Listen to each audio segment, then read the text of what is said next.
Here's a step-by-step guide to submitting a support ticket that'll save you time and stress. Next, locate and click on the Submit a Ticket button right on the homepage.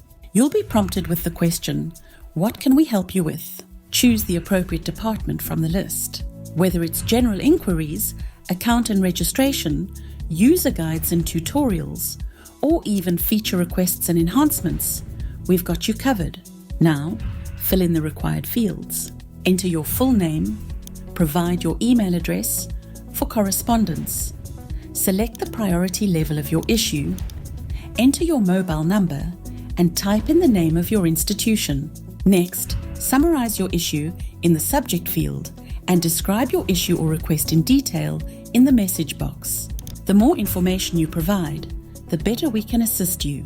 If you have any files to attach, simply drag them to the designated area or click the Add File button to select files from your device. Once all fields are completed and any necessary files are attached, click on the Submit Ticket button.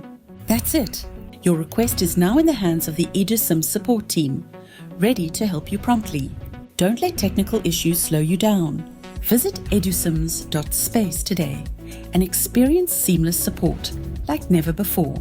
edusyms.space. Support that empowers your educational journey.